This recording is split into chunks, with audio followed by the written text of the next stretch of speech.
Stop in 9, 8, 7, 6, 5, 4, 3, 2, 1. Go. Stormy nights and battles grim. We're a band of brothers standing tall, bound by soil and the southern call. Through fields of gold, through fire and ash, we hold our ground, we'll never crash. Hurrah, hurrah, we raise it high, the bonny blue beneath the sky. Hurrah, hurrah, it shines afar, that bonny blue flag with its single star.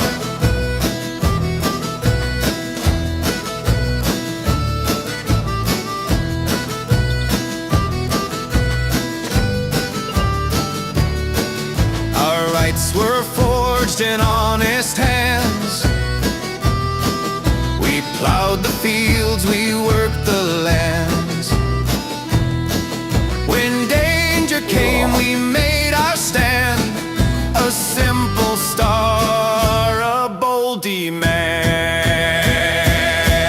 Hurrah, hurrah, we raise it high, the bonny blue beneath the sky. Hurrah, hurrah, it shines afar, that bonny blue flag with its single star.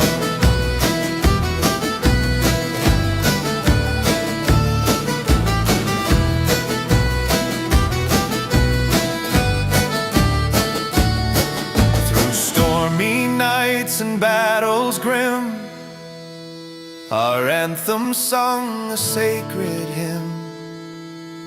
The star, it gleams, it lights the way for those who fight and those who stay. Hurrah, hurrah, we raise it high, the bonny blue beneath the sky. Hurrah, hurrah, it shines afar, that bonny blue flag with its single star.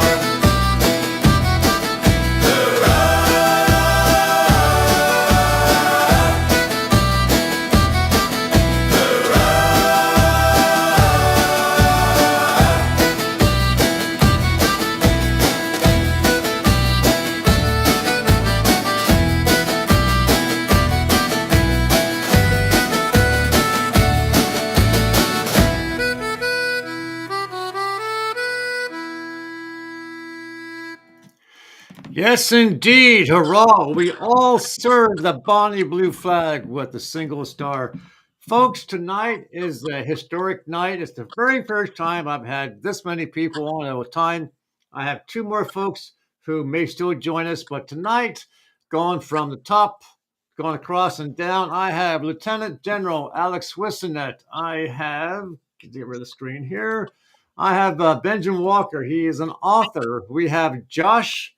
I'm not sure if you have a rank or something, Josh.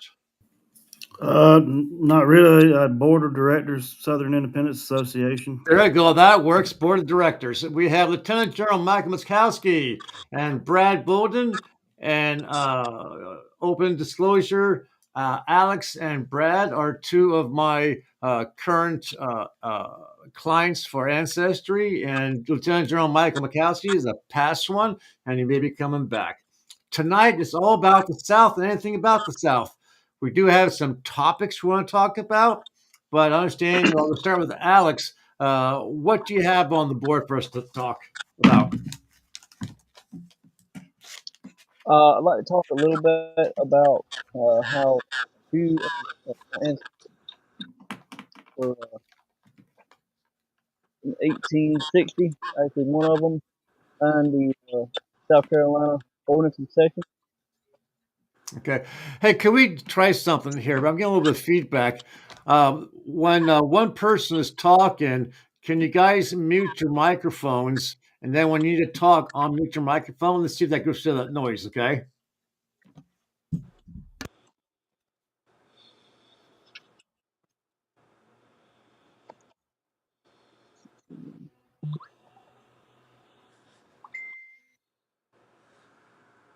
So Sergeant William Columbus Carlson, who later became a hospital steward, he signed the South Carolina Ordinance of Secession in 18.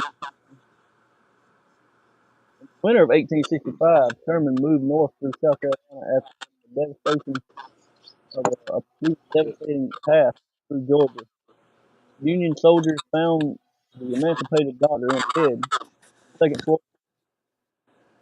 Soldiers dragged him out of bed in the middle of the night, flogged him in an effort to force him to divulge the hiding place of his family's food and valuables, which was which was concealed in an attic above the first floor kitchen and dining room wing of the house, whose only entrance was a secret tunnel behind the bed.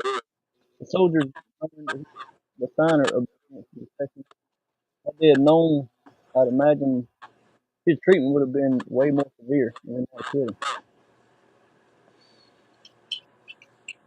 So if I heard The you doctor correct, died not long after.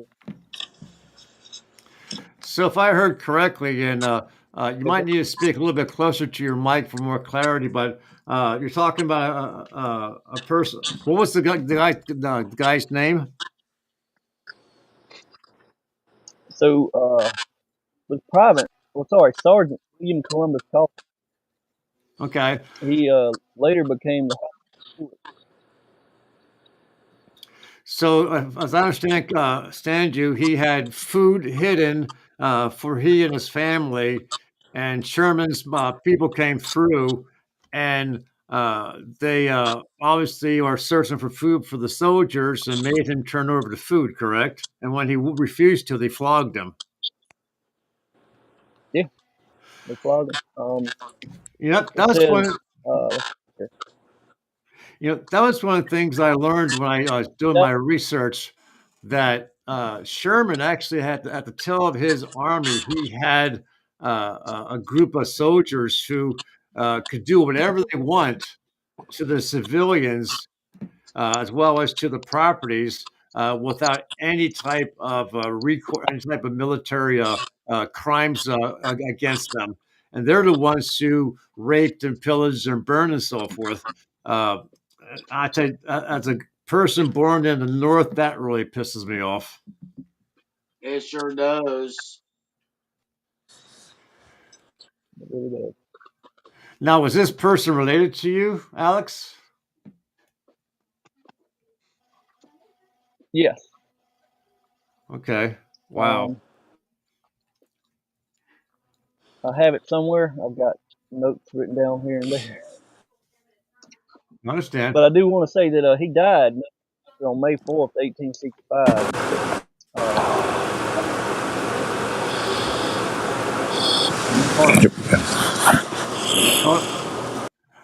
Okay. So he died from the flogging, correct? He did not long after that.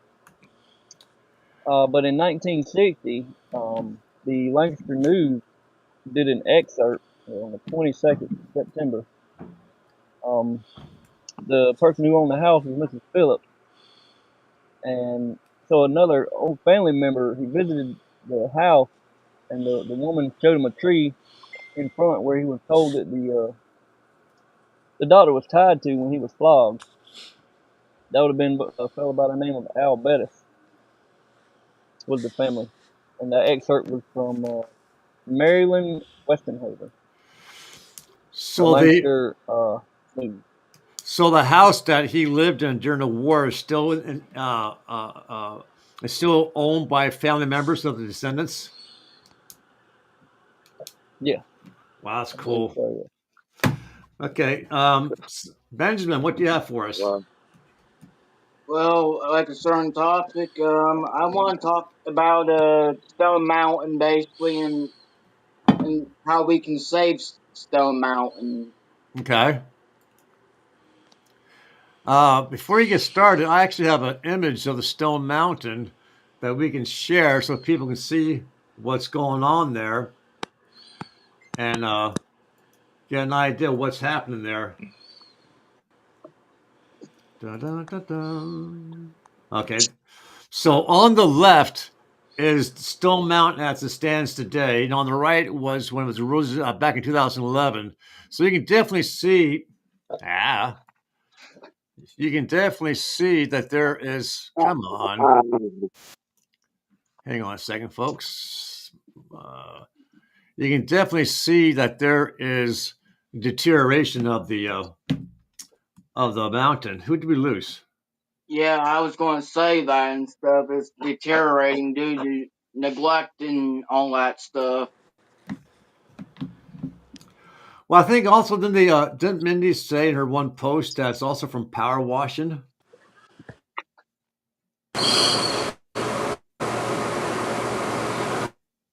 Where they done some power washing in the past. Anything more about it, Benjamin? I'm concerned about a guy named Brian Kemp, the governor of Hey, and yeah, Michael. Hey, Michael, we're having some background noise come through. Can you mute your microphone so you can talk? We got a lot of noise coming from you. Thank you. Yeah, isn't the governor trying to do something there to have a museum built so that the left can have their say in what the history of the mountain? and destroy it. Yeah. Well, we have an email. Turn into woke stuff. We have an email that basically one of the state legislature areas said they're going to allow natural selection in nature to take its place on the carving. In other words, they're not going to upkeep it or anything. And that was our whole premises around being there this past weekend. As you know, Alex and myself was there, and 10 or 11 others. But everybody talks about how to fix the situation with Stone Mountain, but no one really wants to go after the crux of the problem, which is the politicians. You leave out the bureaucracy, which is the SMMA, and you go straight to the legislative section of that state, and you start getting things done in that nature. And one of the ways you do that is through flagging and dressing up pretty nice like you would if you're going to church, and knocking on legislators' doors in Atlanta, Georgia when they're in session, because they're the ones that delegate the money for Stone Mountain. And if the Stone Mountain Memorial Association has neglected or misappropriated $11 million worth of funding, the taxpayers in Georgia need to definitely know that. That's what Alex and myself and several others was there for on this past Saturday, wasn't it, Alex? Let me ask you. So we got a couple comments here. The guy's screen name here. I can put it in. What the heck? Wow, it's someone else with the pneumonia. Holy crap!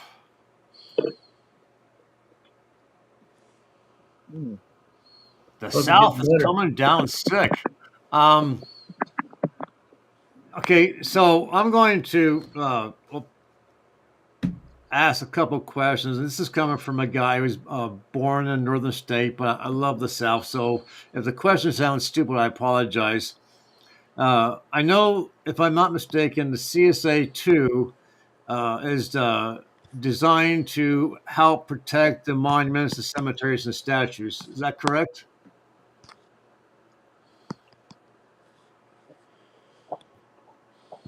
I've never heard of them, so I can't tell you yes or no. I have heard of it. I don't know. I haven't heard. You haven't heard of the CSA 2? Mm-mm. Okay, I know Mindy's a member of it, and I tried to be, but they turned me down. But as I understand it, the CSA 2, their focus is the protection of the monuments and the statues. And then as they find they're being threatened, that they are supposed to gather their numbers together and go out and surround the statues or whatever and try and protect them from the destruction or from the vandalism. It's a great thing. We all need to protect, preserve, and preserve Confederate ancestors and Confederate veterans. Here's another dumb question. Why is it that those in the North, the liberals especially, are so damn determined to continue the fight against those in the South? I know we went to war and the battle was lost, but we went to war against European countries, and we didn't turn around and for 100 and some odd years continue to hate them. We spent money to build up their countries, to rebuild their structure of their economy, to bring life back to their countries after we destroyed it. Why do you think that those on the left are still hating on the South? I have a good answer because really the South has more of Christian values than the Northern do because they're really super religious and stuff, and that's where I knows that they're very honest and truthful about history. I think it's more of a cultural genocide because It is. if you go back and look, starting in the 1960s, the whole liberal progressive, especially the very evil part of The the Civil progressive Rights left, Act. destroyed the black culture and destroyed the black communities. Now, if you look at someone that's 20 years old and that's in the black demographic, they don't know what their culture is. And they're trying to do the same. If you think about it, there's no northern culture, there's no western culture. It's cowboy culture is gone. They're trying to revitalize it in Hollywood, but the only one that's left standing is like Benjamin just said, is southern culture, and it's because we're the Bible Belt and we're the last bastion of morality for an entire population of what 340 million people. And if we go, so does Ain't it? everything else. It just continues to domino effect. And once Southern culture is gone, then the leftists can really take over. And one of the things they do to destroy Southern culture is to remove the monuments and graves and everything else. Uh, I go back 10 years ago in 2015, maybe even 2013, when they was trying to change the name of Nathan Bedford Forest Park in Tennessee. Uh, I know this may sound bad, but there was only 20 of us showed up to defend that. Hmm. The SCV gentleman at the time, and he's probably passed away since, God bless him, but he tried to put up a fight, but the city of Memphis just wouldn't let him do it. And now that the park has been renamed, the crime hasn't went down, the poverty hasn't went down, but the culture of the area it's night and day difference. Now I know who Squatch is. That's Matthew Holmes. So Matthew Holmes is watching from home, and these are his comments. Hey, Matt, thanks for being here. Uh, Brad, what do you think? Yeah, we kind of wanted. I'm just listening in right now, see what y'all's talking about. Keep my dog off of me. Uh, She keeps licking me in the face. Yeah, I'm just seeing what y'all's talking about. I'm just kind of sitting on the sidelines right now. okay. There he goes. Um, so, Making up death. uh, you know, what you said, Josh, is exactly right. They're trying to wipe out the South identity, and that's what the Muslims are doing in other countries. And I've been very critic about the Muslims too because they're really there's a lieutenant governor. If you all heard of this, I made a post in the SIA Southern Independence Association about this post weeks ago, warning people that they'll try to erase our Southern history, and Islam is not something that you should joke around with. yeah, because one of the things that they did, especially in the Middle East, the various wars, is that the first thing they do that they go in there, they tear down the churches, they tear down the monument, they tear down, they blow up the libraries and everything to get rid of uh, Mm. the identity of the civilians. Then they go in, they kill the men, women, children, and replace with their own people. It's like we did to the Native Americans. We wiped Exactly. out tribes. Uh, um, Michael, what do you think? Um, I had to reboot, so I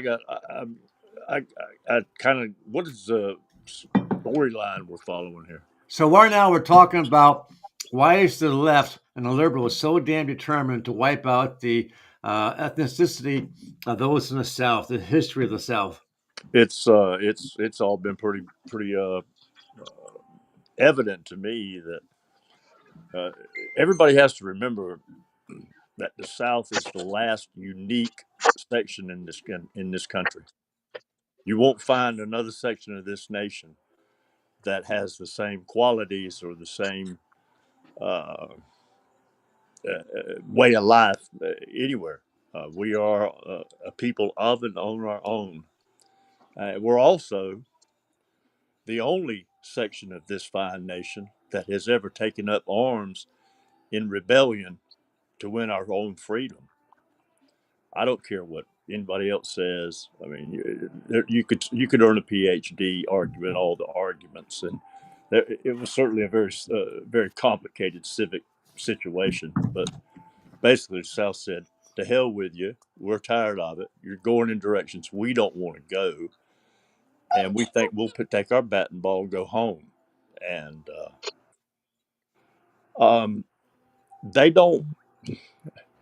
If the moneyed interest in the big political machine of the central United States government had it their way, the Southern culture would be gone, and the entire nation would be homogenized into a single American identity.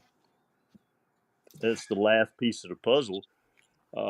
For the war itself changed this nation in from what it was intended to be into what it is today, and there's a lot of people like us that don't cotton to that idea very much. I'm a Jeffersonian Democrat, and they don't want us to. They want us to lose our identity. They don't want us to be proud of who we are. They shame us with horrible lies and change the narrative completely. And we all know what that is. And my God, there's been so many books written about Lincoln today. Like 180 so far, what I've been able to understand, and I bet you couldn't find 5 of them that told the truth. I know Matthew Holmes, who's watching, he's written 6 books that are published. You get them on Amazon. He's working on a 7th one. But I'm going to quick do a shout out to these because she actually gave me the books to read, and I did some broadcasts of them. And these are all about his relatives who fought in the war. Blood in the Mountains is about the battles in the Appalachian Mountains. And Hell in the Cell is about his ancestors, 2 of them who were captured and went to the Maryland prison, Point something, Maryland. Sorry about that. Spirit of Vengeance. This goes back to what you were saying earlier about Alex, about the book's about Matthew's 3rd great granduncle who owned a farm, and the Union soldiers came and they wanted to seize the farm from him, and he's told them to go to hell essentially. And the Union soldiers shot and killed his uncle. And the book is about about obviously the soldier did catch hell. He did have to go and stand up for it, and he was shot and killed. But it also was about the relatives who went and joined up into the army to fight the Yankees for revenge. This one here, the road to hell and back. This is about during the Colonial War with Matthew's ancestors. This here was a freaking eye opener for me.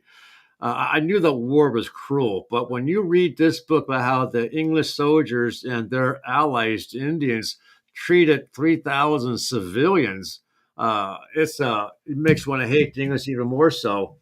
I'm still reading this one, Matthew, to answer your question. I'm like at chapter 30 of a 500-page kind of book. It's called The War That Never Ended. So I really can't say too much about this one yet as far as what it's about, but it's obviously continuing about the war. Again, when I read his books, and as I'm finding you guys' ancestors when I'm doing your research, it's Bobby said he can't join right now because a lot of storms coming through with interfering. it angers me as a that, human being that the South was treated that way in the war, but you're still being treated that way. When I was doing research with CSA two about the statues and so forth, to find out that the damn people in the college where uh, General Lee's horse was buried, they got so upset about it, they had to dig up the damn horse and relocate it. Oh, You know, it's like, come on. I have no idea. Again, No, just trying to destroy I history, destroy our culture, take away our gotta figure birthright. out how to do it with that page. They keep on taking. But see, for every what is it? For every two monuments that they try to take down or destroy, every flag they Yeah, put down, or every color they put down off the pole. We need to understand we ain't gonna stop. This is our history, our life. Just good how we do Let what me we ask do you, Josh. Let me in ask our you, blood. Josh. Let me ask you a question. Several months back, Mindy reached out to me because I had some time on my hands at that point, and I asked her, "What can I do to help you?" Because I know she's overwhelmed with all kinds of stuff going on, and she sent me out uh, a project she was working on, and it was essentially to send out letters uh, with a questionnaire attached to it to all these different guys. I guess they're senators, South Carolina House Representatives. Now, she never followed up with me, so I don't know where you're at with that. But essentially, I think that was to reach out to them and say, "Hey, look, if you want the South to support you, your election, re-election, we need to know where you're at, what your feelings are about the South." Has anything been followed up with that? Not to my knowledge. It was a questionnaire they sent out for the upcoming midterm elections and stuff. And since I have a contact with a lot of the state legislators here in South Carolina, we figured we'd start it here in South Carolina. The problem I think we've run into is that if you send it out in letter form and it says anything to do about the Confederacy at all, they just throw it in the trash because they don't want to have to deal with that topic. So we're adjusting our game plan to get them to answer, not just in South Carolina, but everywhere else we may send it here in the future. You know, the other thing that blows my mind, and again, this is coming from me being born in a Union state. Um, how in the hell are these people getting elected in southern states who hate the South? They hate their heritage. And they get elected and they turn their backs on the true heritage of where the state was, just not too long ago. I think it's because that we don't know. We had, you know, what the best thing we should do is that we should trace these senators and these Yankees' roots and see where their origins came from and see if they're from the north and stuff. That should be a good idea first. I So you're thinking if we look at the people running for election to see where they're born, where their heritage comes from, you'll be able to find out what their true allegiance is. Yes, I think it's what they're if they're from like northern part of the states and coming from the south, then you're in deep trouble. So, Well, that would be a good idea, but then we'd have to stop the mass migration of people fleeing the blue states now. And when they're moving in, I mean, I'm a developer and I build retirement communities. And I can tell you, 8 out of 10 people that are retired, they're number one, Mm. they got plenty of wealth to live in one of these independent living communities. Number two, probably about 6 of them are from the northern states or western states, not necessarily even Yankees, but and so when they move down here, they might not disagree with any kind of Confederate heritage or Southern culture, but then again, they don't care about it either, and they're in their 70s and 80s. So when you look at like Greenwood, South Carolina, uh, it's expected to pick up about 20,000 people in population in the next 4 or 5 years, which would put them right at 100,000. And Greenwood County, South Carolina, has never had in its existence 100,000 people live in the county, and most of those are going to be Yankees. In fact, the other day, one of the older gentlemen that lives in one of our communities was saying he's selling 108 acres. And the lady at the doctor's office with him said, "Oh Lord, don't sell it because these Yankees will just buy it, and then it's game over." And it's back in the day, the League of the South called it demographic displacement, but it's really voter displacement. Even if they vote conservatively, they vote Northern conservative.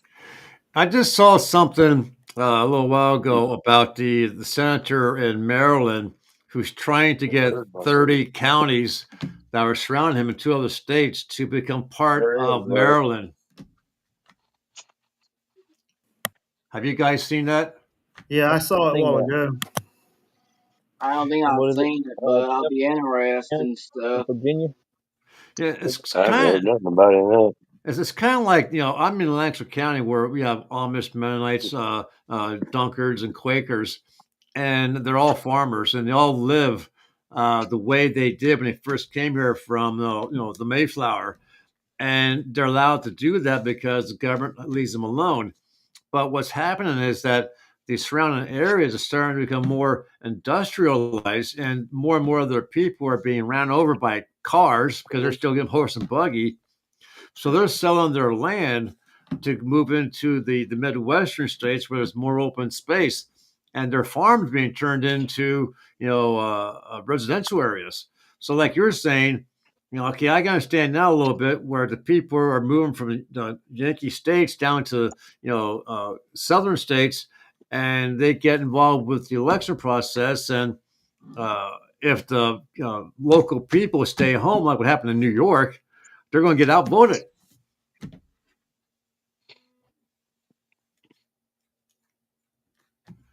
That's absolutely correct. That day when our woods and fields were turned into the concrete jungle. I'm sorry, say again, Alex.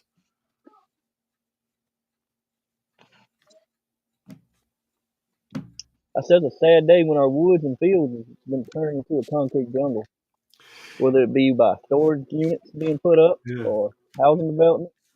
What's funny is a car wash or a Dollar General. What's funny is I get a lot of these reels. Well, I watch Instagram, and these whoever it is creating these AI alien people invading our planet, right? And the last several I watched was about the aliens are coming into the southern states, and it's hilarious how they're saying you didn't tell us this, and talk about how the southern Confederate people are fighting back, and they're wiping out these aliens. But I also saw a while back, like Russia was saying, people asked this one Russian guy, "What's keeping you guys from invading the United States?" And he said, "Well, it's the people in the South because everyone's got a gun." So they said it won't be the fact that we're just fighting the U.S. military. We'd be fighting every man, woman, and child that lives in the South because they're all trained on how to live off the land and how to shoot a gun.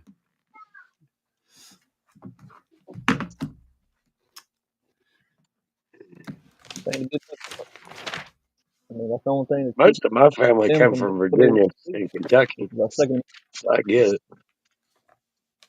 What do you think? With Texas being a southern state, and I've been seeing back and forth about the whole question about the Muslims trying to come in and buy up land and build their mosques and so forth, and the governor's trying to keep them out, and supposedly a law was passed to prevent them from buying the land. Do you think it's going to stick? Do you think this is something we have to worry about for all the southern states, or what do you guys feel about it?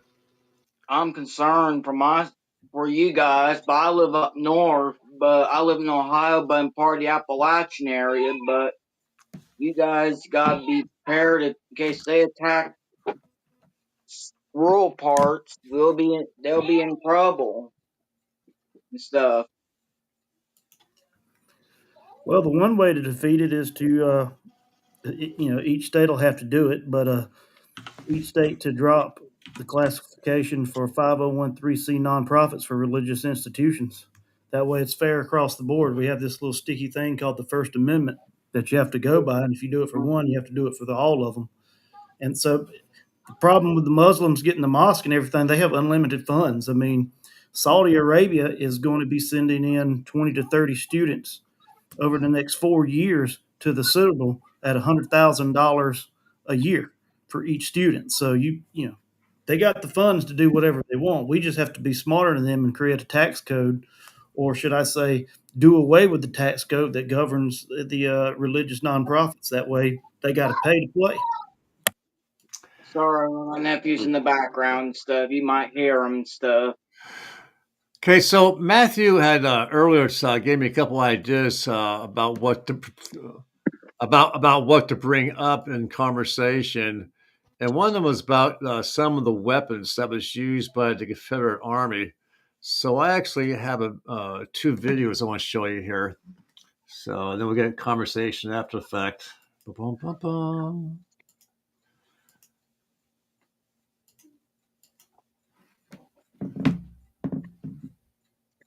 I don't know how to see that. Let's see. There it is. February 17th, 1864.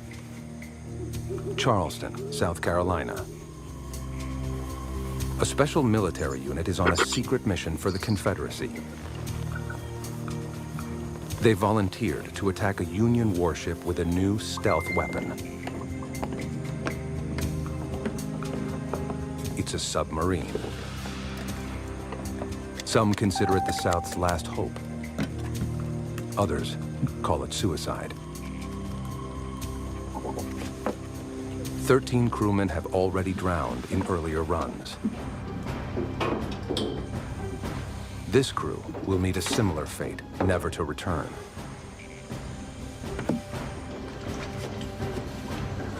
But they will make history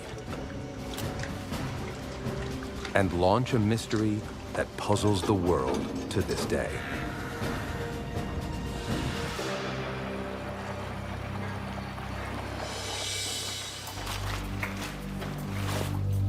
This is Clemson University's Warren Lash Conservation Center in Charleston, South Carolina. It's an advanced lab dedicated to studying and preserving the Confederate submarine Hunley and to unlocking its secrets. We're trying to retell the story of the event, and we're looking at all the clues, just like in a crime scene. There's no black box on the submarine, right? So you have to look at every feature you have available and make them speak. Since 2000, they've excavated 11 tons of material trapped within the sub, searching for evidence that might explain why the Hunley and her crew vanished more than a century ago. It's a unique time capsule as far as shipwrecks go. We have the hull itself, we have the skeletal remains, we have the personal belongings that we need to determine, you know, not only who these men are, but what happened that night. Forensic analysis has already revealed chilling details of the crew's final moments. How did the crew end up just like this? These skeletal injuries are helping to identify the crew. And this cryptic shell surrounding the sub could be hiding scars from enemy fire that may have brought the Hunley down. Something has happened over there that is really dramatic. Until the Hunley was recovered, little was known about the vessel or its crew. Few details of its historic mission are confirmed. We know that 8 men took the vessel roughly 4 miles out to sea to attack northern ships outside Charleston. The 40-foot submarine set its sights on a massive Union battleship, the USS Housatonic. It was more than 5 times the size of the Hunley, but the Iron Fish boat had a lethal sting, a 90-pound torpedo. The Union Navy was just about unbeatable. They had the best ships, they had the best guns. The thing they had to worry about was the South sneaking under them. But they couldn't use their best weapons against the Hunley, and they couldn't see it. The Hunley was absolutely the fatal enemy to the Federal fleet. Their stealth warfare in its purest form. By the time the sailors on the Housatonic spotted the Hunley, it was too late. All right, 100 yards, boys. Come on, man, hard as you can.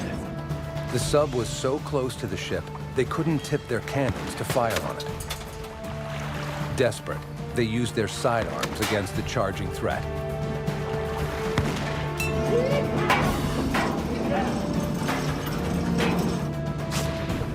After ramming its spar into the ship's hull, the Hunley pulled away, leaving its deadly charge behind. The explosion was devastating.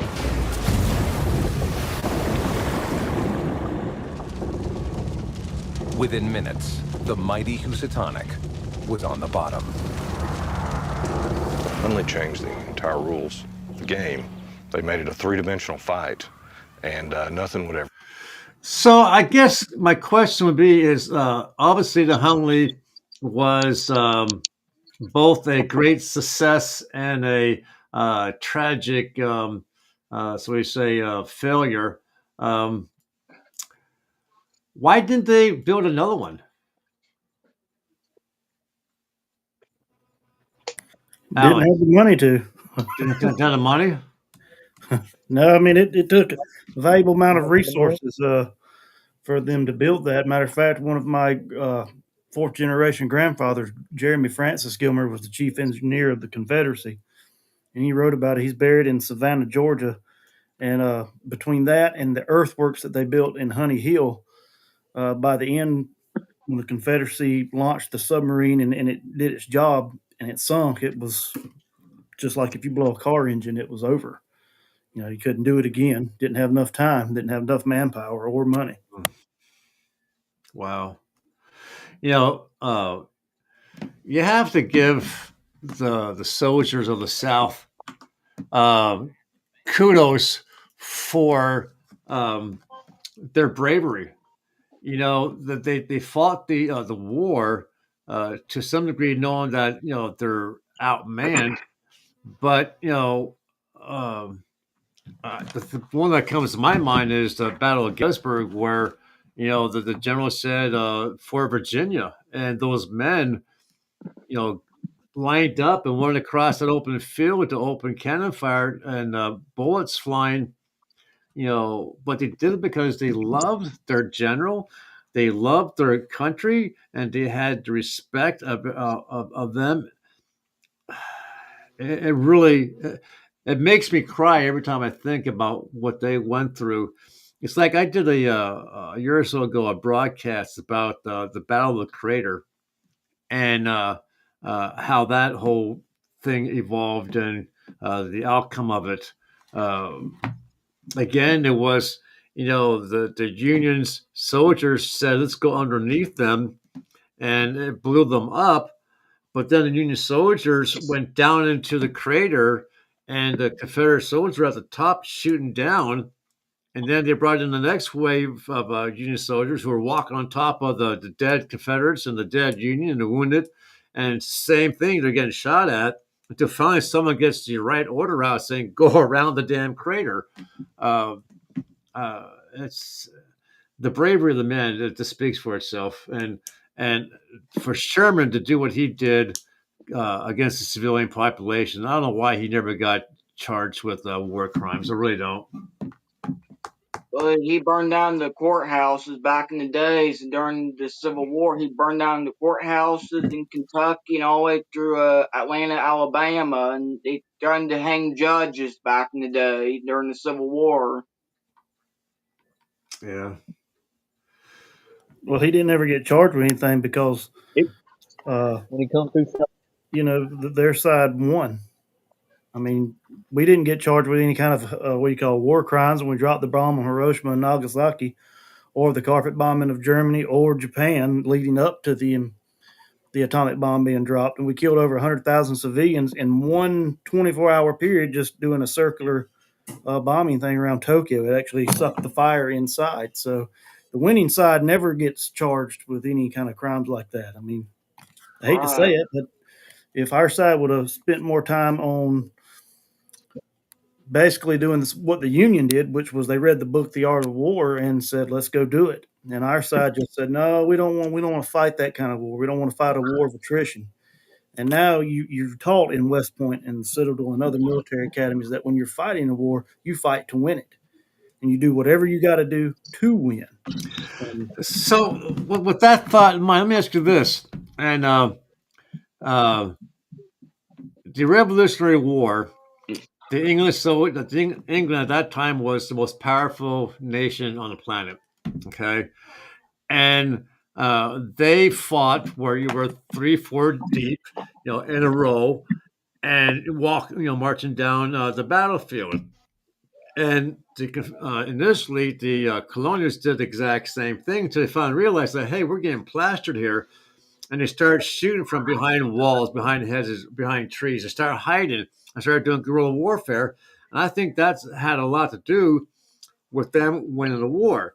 So here we are now with the war between the North and the South, and you're still fighting the same way they did back when England attacked the colonials, 3-4 deep in a line, and it doesn't matter of who had the most soldiers, or whatever cannon fire won the day. Why didn't they, fight differently? That's been a question everybody's asked. So I believe it was all about honor. We felt that certain. I know there's. sorry, my people that say nephew's there's a little no honor high in for war. this stuff. There's no. So we're coming I up. beg to differ. There is honor. We're coming up close on the end. I know once someone asked me a question, of you, Josh. Where do you see the future of the SIA as far as what are the future plans and so forth? Well, I think we're going to branch out from Confederate heritage defense to Southern culture and Southern heritage defense, because somebody brought this up the other day in a forum just like this. They said, the heritage and the culture of the South of Dixie isn't just limited to a 4-year span. It predates that by well over 100 years, if not 200. And then, we're 160 years removed. And with the 250th anniversary of the United States about to come through in 2026, Mindy was talking about reaching people in the MAGA movement, the Make America Great Again movement, which, most Southerners voted for Trump several times now over the past 10 years. And we're going to try to bring those average Southerners into the fold. And the way to do that, you have to go get them. You have to get them on the hook, and we're going to do that by flagging using the old school Moultrie flags, the Gadsden flag, the 1776 flag, the Betty Ross. There's going to be countless events this year we can go to and flag as the Southern Independence Association, but celebrating guys like Moultrie and Francis Marion here in South Carolina, the Swamp Fox. And the other thing that we're going to try to do as we bring in these people in is like you said, Mr. Rhodes, about the genealogy, is to get them to trace their lineage back. And once they figure it out, once they get in there, then we'll move them up to the Confederate heritage part of it. And the next, because the SIA is more than just Confederate heritage, it's Southern heritage, Southern defense. What are we going to do? And they've already done this once before in South Carolina. What are we going to do when they want to take down a World War I memorial or a World War II memorial? About 8 years ago in Greenwood, they threw a big fit about a World War I memorial when they fixed the inscribing on it, and they noticed that the names were segregated by race. But it had been segregated by race for close to 100 years at that point. And we had to go through a whole legislative process to fix that for the politically correct. But there was a big calling of people that wanted to take the monument down completely. So what are we going to do? It's not a matter of if. It's when are they going to want to take down a World War II memorial? So somebody's got to stand for them. I think what's going to be interesting to see is in these two states where you now have a Muslim mayor, it's going to be interesting to see what they do as far as trying to erase the nationality of those who live in New York City all their lives in reflection to the Muslims. Now, you were just talking about taking down World War II memorial. I want to share one last video that I saw, and I think it's concerning Sergeant E.G. Herbert Hergert, the black sergeant that goes across the country talking about the flag. I saw this, and I thought this would be a good thing to show. Let me get this back. Get the audio on. Come on. Park, which is the site for the putting out of Black Confederate and Vietnam veteran H.K. Edgerton. And we're here today with David McAllister, commander of the Judah P. Benjamin Camp of the Sons of Confederate Veterans, and a former member of the Veterans Memorial Park and Museum Committee. Mr. McAllister, Commander McAllister, what's going on today? Well, Hillsborough County has a long history of discrimination against Confederate veterans. Early in the 1980s, they had removed the battle flag design from the Hillsborough County seal. That precipitated the large flag in Confederate Memorial Park that's out there by I-75 and I-4. But since then, the well-known bigot, Les Miller, when he was commissioner, managed to get the flag removed from the historical display in the county courthouse. And when the park was being developed, there was a committee that was in charge of the War Between the States Theater that changed the design, possibly from honoring Confederate veterans to a very insipid design right now that supposedly represents both sides when it's supposed to represent Hillsborough County veterans, 99.9% of whom were Confederate veterans. We have to remember that Confederate veterans, by act of Congress and the actions of presidents and deliberations of the Pentagon, are supposed to be accorded all the honors of United States veterans. There's also a memorial in the park here to prisoners of war. And some of the Confederate veterans from Hillsborough County, about a dozen or 15 of them, are named on the Prisoners of War monument as well. So when a man dresses in the Confederate uniform and carries the Confederate battle flag and honors these Confederate veterans from Hillsborough County, it should be no surprise to the county. And yet, the goons that are the private security agency for the park apparently rejected H.K. Edgerton, well-known Southern civil rights activist and Army veteran himself, was ejected last Tuesday from the ceremony. And what is that behind you back there?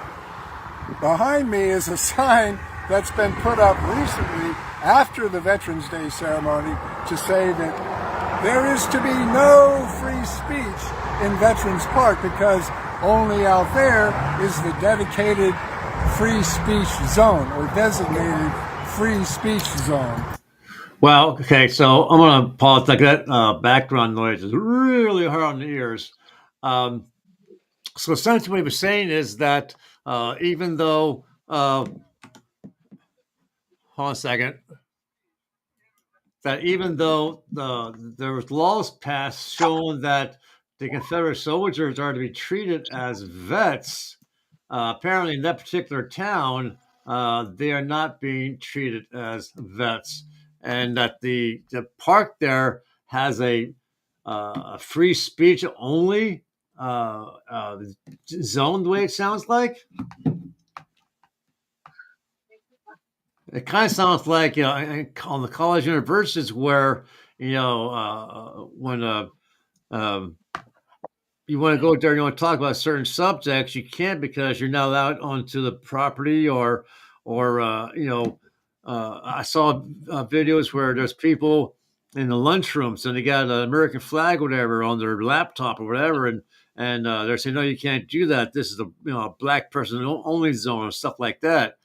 Here tonight, do you think Trump, if someone from the South that has the poll, if they reached out to President Trump's people and say, hey, will you help us get respect back to the South, do you think he would help them?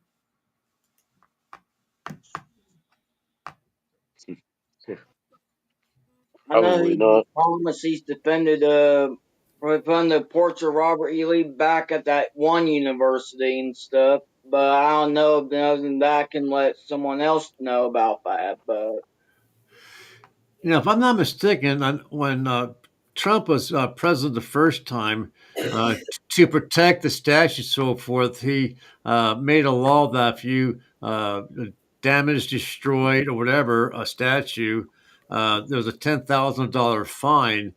Then he created a park where statues and monuments that offended someone could be relocated to that park. Do you guys know anything about that? No, can't say that I know. I know the law you're talking about, but that only affects federal property. Hmm. So we're coming close to the end. So why don't we do closing remarks, starting with Josh? Josh, what's your closing remark? Well, if we want the South to one day be free, and it's not going to be in our lifetimes, but we have to stop thinking like Americans and start thinking like Southerners. And the biggest thing we got to do is figure out, not really figure out, we have to stop relegating our history and heritage to a 4-year period and start looking at it as a whole, as collectively. Because if it was not for the Southern states, they would not be a United States, especially during the American Revolution.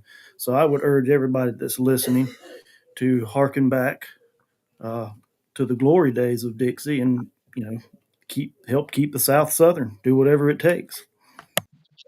Brad, what do you think?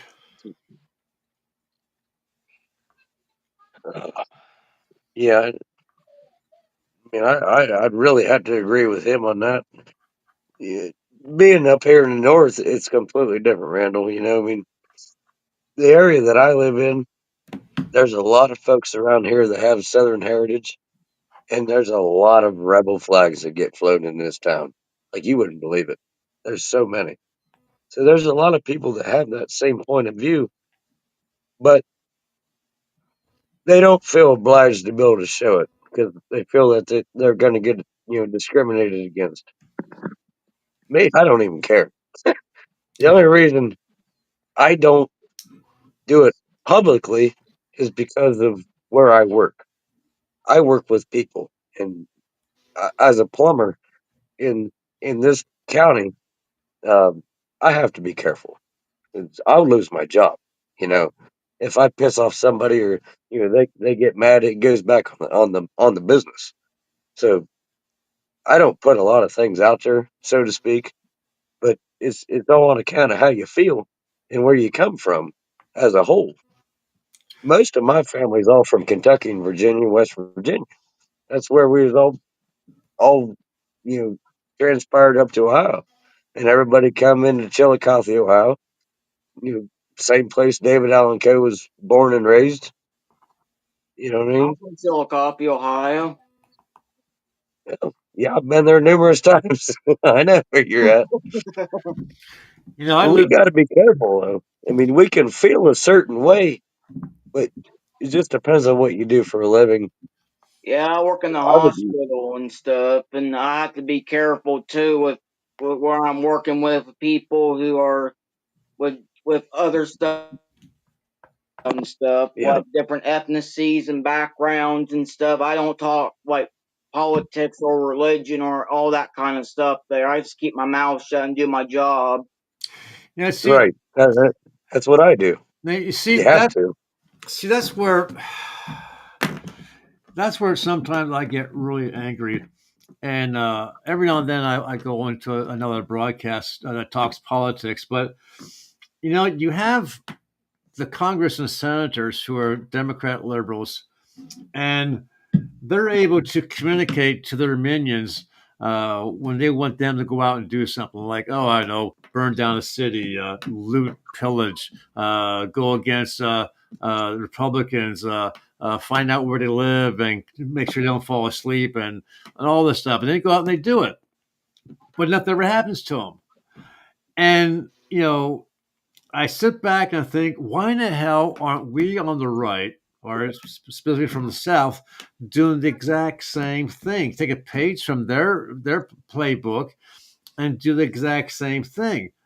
And the only answer I can come up with is A, because we on the right, or us in the South, are going to wind up going to jail because the liberals are protecting their people, and I don't want this to sound wrong or bad, but we're taught,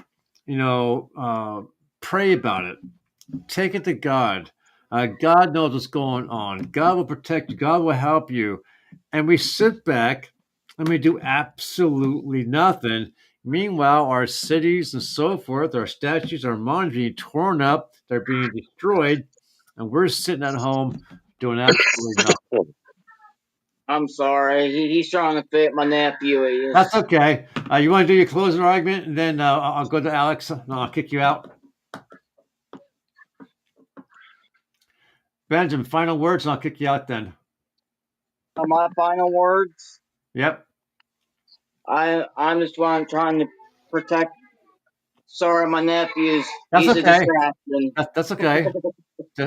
Just go ahead, talk. Yeah, I wanted to do is like, is Ohio? Quick question: does Ohio need a Southern Independence Association? I'm not sure of the membership numbers in that particular state.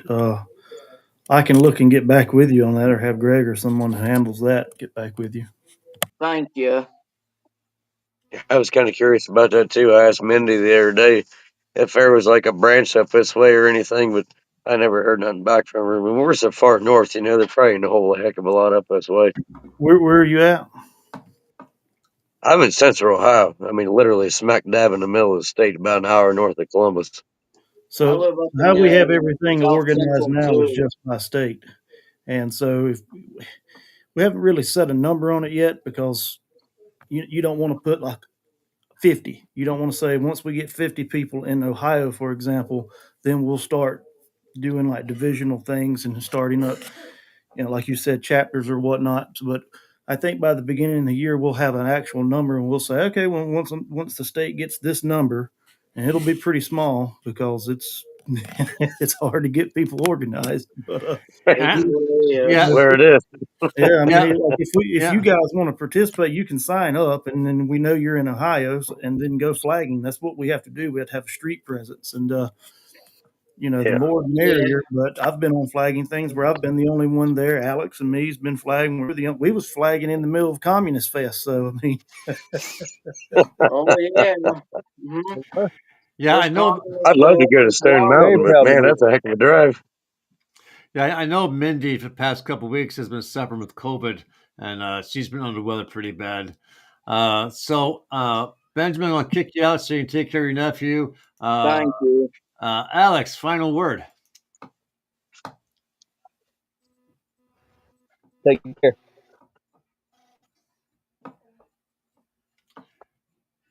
Alex? Oh, just lost Alex. Final words, Alex. I want to say in closing that if we want to make the South Southern again, we've got to get people to stand up and be proud of that fact. And it's just as it was in the War of Southern Independence, the same thing runs true today. It's not just Eastern European or Scots Irish. It's all walks of life for our cause.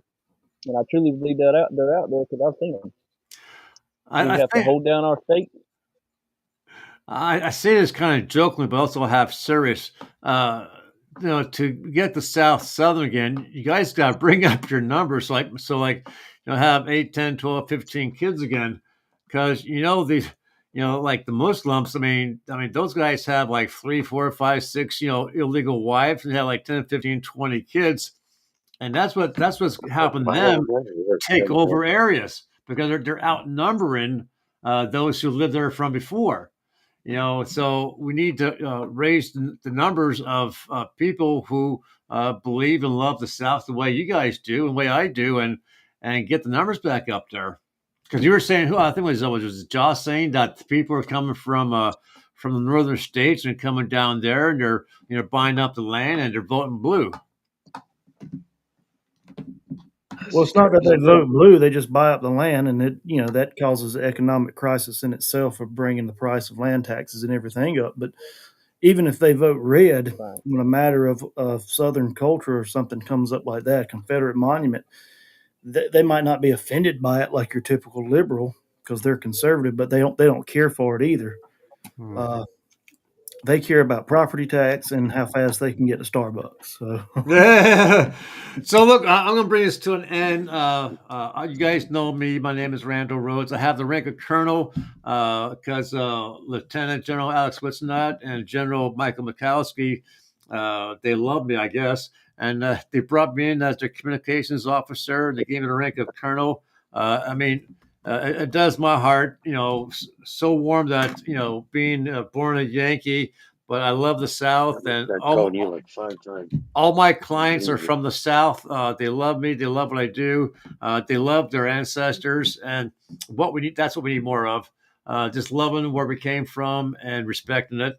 And with that, guys, I want to say thank you for being here. It went a lot better than I was, I asked my wife. I was so afraid that having all these people on one time, that the system was going to crash, but it did really well. So we need to do this again. I'll send out a question later if you guys want to do this on a weekly basis or whatever. And we'll go from there, okay? So, Josh, I'm going to remove you. I'm going to remove Brad. I'm going to remove Alex. And I'll kick you guys out. Thank you guys for being here. It's been a great evening. And Alex, thank you for being here. Don't forget the Santa Claus list for me.